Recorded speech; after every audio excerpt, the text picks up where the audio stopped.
Good morning, good afternoon, or good evening, whatever time you happen to watch this video. On November the 11th, Wednesday, is Veterans Day. And we want to send out our best to all veterans. But before we do that, I'd like to define what is a veteran and what is the history of Veterans Day.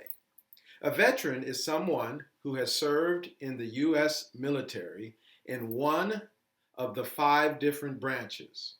The 5 branches include the Army, the Air Force, the Navy, the Marines, and the Coast Guard. Anyone that has served in any of those branches is considered a veteran. So we want to acknowledge our veterans who serve and helped protect our democracy and also our way of life. How did Veterans Day get started? Well, in order to answer that question, we have to go back in time to the year 1918. It was the time of World War I when the Axis and the Allies clashed and there was a world war. That war killed thousands and thousands of people, if not millions of people. On the 11th hour of the 11th day and the 11th month, there was a ceasefire. And as a result of that, World War I was ended. There was a peace that happened after that agreement to cease fire. Armistice was established. It wasn't until 1919 that President Wilson declared a moment of silence for those that fought in World War I, in memory of all those soldiers. But it wasn't until 1938 that Armistice Day was established by the Congress and the government at that time. It was a day that we looked at all of the people from World War I and had a moment of silence and of respect. But in 1953, there was a gentleman, his name is Al King. He was a shoe store owner. And he was thinking, now, it's all respect to those people that served in World War I, but there was a lot of other wars that took place after that, or conflicts. He thought that all veterans should be included in Armistice Day. He thought it should be something that all veterans should be recognized. And so the Chamber of Commerce in his town brought up the cry and the desire to have it more widely recognized. He took it to the Congress of the United States, and the Congress decided to make it law. President Eisenhower, that in 1954 made it a legal holiday celebrating all veterans. It started back in 1918 and evolved until what we see now as a national holiday in recognition of all veterans. In my family, my dad served in the U.S. Air Force. I have a brother that served as a Marine. At Palms, we have our own Marine, Mr. Pena. He served 4.5 years at a time when the United States was at war and he served in Iraq. We also have students who have attended Palms, and there's one particular student. His name is Christian Ragudin. In 4th grade, he had Mrs. Darby. He is a grown man. and he serves as a recruiter for the Navy, and he works out in Diamond Bar, California. So we want to thank our veterans for everything that they've done. There are, again, 20 million veterans in America. The largest amount of veterans in any state is in California. Of those 20 million people that have served this country, 1.7 million are female, are women. There are 800 different types of jobs that a person could get from serving in the military. And our student who is a recruiter, he would be able to help someone figure out what would best serve our country and also give that person their skills. We want to thank all of our veterans for what they did and what they do. Happy Veterans Day to all of you. Be safe, be well, and respect those that have served and that are serving our country at this moment and in moments of the past. Happy Veterans Day to all of you.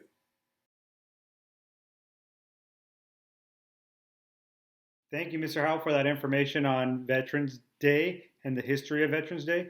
Greetings, Pumas. Mr. Pena here. Like Mr. Howell was saying, I was in the Marine Corps for 4.5 years. I know some of you know that, but not all of you know that, but you guys all know that now. And so my job in the Marine Corps was I was an automotive mechanic. So I worked on Humvees and 7-ton trucks, and that was my main job. I also helped out with working on generators or other equipment, anything that had a engine to it or was mechanical, I would help work out with it. It was a lot of fun, and I got to do a lot of traveling.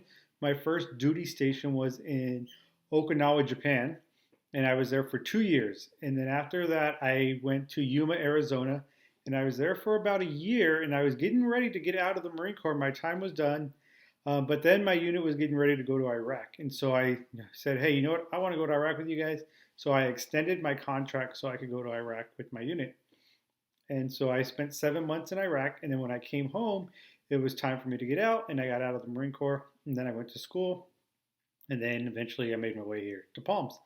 One of the reasons why I joined the Marine Corps was I was 20 years old. And the events of 9/11 had just happened about a year prior. And I was contemplating, like, what did I want to do with my life, right? And I saw those, what happened and how it was affecting the country. And I really felt that it was my time to serve my country and to offer my services and be part of the efforts that came about because of 9/11. And so I decided I wanted to join the Marine Corps. I always wanted to join the Marine Corps, and I felt that they were the best. I know everybody thinks that whatever branch they're in is the best, but the Marines are really the best. So I joined the Marine Corps, and like I said, I got to do a lot of traveling. And I got to work on trucks and Humvees. And some of the places that I went to, I was able to work with military from that country. And we would train together, and then afterwards we would trade items, and we would swap out items. So we would change, like exchange shirts, we would exchange uniforms. And so I do have some uniforms from Korean Marines that we worked with. But I can't show you those because those are put away somewhere. But I do have some patches that they gave me that I want to show you guys. So the Marines, we don't wear too many patches on our uniform. I know some other branches they do. We usually just have our name tapes that say U.S. Marines and then our last name. Other branches will have like their unit patches. And so in Korea, the guys had the same thing. And so the guy that I was hanging out with, that we did training together, he gave me some of their patches. So let me show you what we got here. So this is one of them. And then this is the other one that they gave me. And I don't remember what I traded him for these patches, but I did give him something. So we just traded some items. And so it was just a great way to collect items and souvenirs from another country with individuals that I worked with. I also went to Guam. So I'm not sure if you guys are familiar with Guam, but Guam is a U.S. territory. It's not a state, but it is a U.S. territory in the South Pacific. And On Guam, there are or next to Guam, there are two other islands that are part of the Guam chain of islands. And one of them is Saipan, and one of them is the island of Tinian. Very small island. But I did get to go to Tinian when I was in Guam. We took a helicopter ride over to Tinian, and we did some training there. And when we were training there, there was some firefighters there from the island that we got to know. We were talking to. They were sharing some of the local food with us, so that was pretty neat. And then a guy gave me the patch from his work. So he was a firefighter at the airport, and this is where he worked at. It was West Tinian Airport Safety Division. It says Commonwealth Ports Authority. Well, pretty cool, yeah. And so I don't remember what I traded him, but I did give him something. So we did trade items. It's a lot of fun. My favorite thing about being in the Marine Corps was getting to meet people from all over the world, but let alone the world, also the country. Like I met people from all over the United States. Really good friend of mine. He is from Indiana. Another one is from Illinois. Another buddy of mine is from North Carolina. And a really good friend of mine, he actually moved, he's from Oregon, but he moved to California. And another one, the guy that's from Illinois, he moved to California also. They both married. Their wives are here from California, so they moved over here. So I get to hang out with them every now and then, which is pretty cool. Because I met them in Japan, and now we're back over here in California, which is pretty neat. Yeah. So yeah, that was one of the things I liked the most, was just meeting people, learning about how they were raised, our differences, and how we were able to come together. Even though we were all American and we had our different beliefs and we had the differences in how we were raised, we were able to come together and be in the Marine Corps and come together for a common goal, common purpose. And so it's pretty neat. And then also, like I said, going around the world and seeing how different people live their lives. It's a lot different than how we live our lives here in the United States. And being able to be humbled and being thankful for all the things that we do have here in the United States. So that was a lot of fun, just really eye-opening.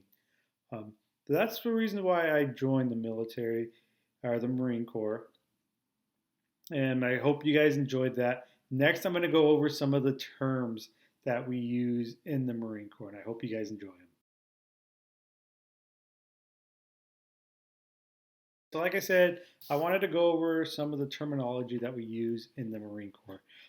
So one hint, it's very literal, right? So it is very specific, and it's pretty much, it means what it is, or it is what it means, right? So the first thing I want to show you is my running shoes. So these are the shoes that I go running in. And at home, we call them running shoes. You guys would probably call them running shoes as well. Well, in the Marine Corps, we call them go fasters. I'm going to go put on my go fasters and go for a run. So because they make you go faster, right? It's faster than when you're walking. Very, very literal. Next, I have, let me grab it here, have my pin. And this pin, we call it pin, right? Right, do your homework, write down spelling test, and whatnot. In the Marine Corps, we call it a ink stick. Why? Because there's ink inside of it, and it's the shape of a stick. So it's an ink stick. Very funny name, I know. Next, I have a flashlight. And what's cool about this flashlight is at the bottom here, it comes off. And inside of it, there's this filter.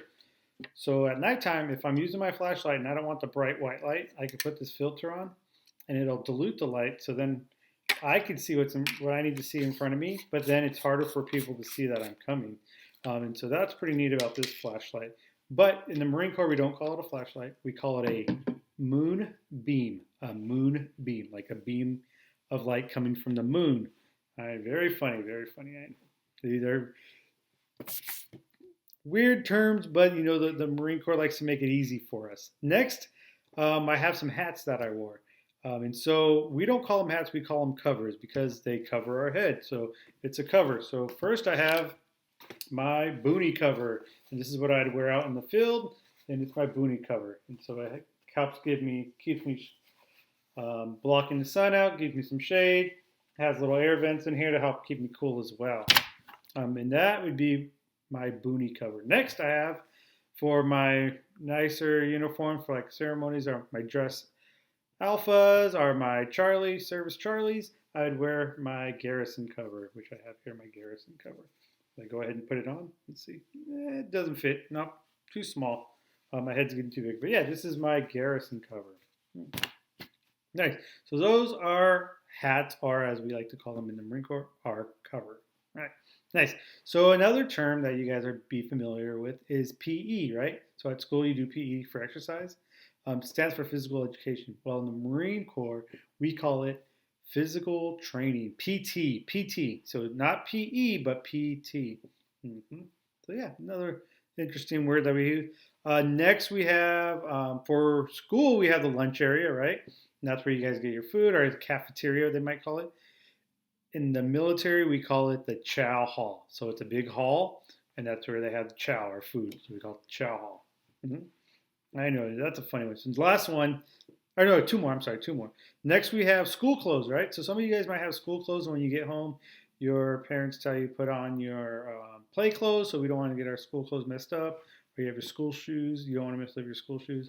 So your school clothes. So in the military, we have our uniforms that we wear, like our utility uniforms, which we would wear to work in. And then we have our dress uniforms for ceremonies and services.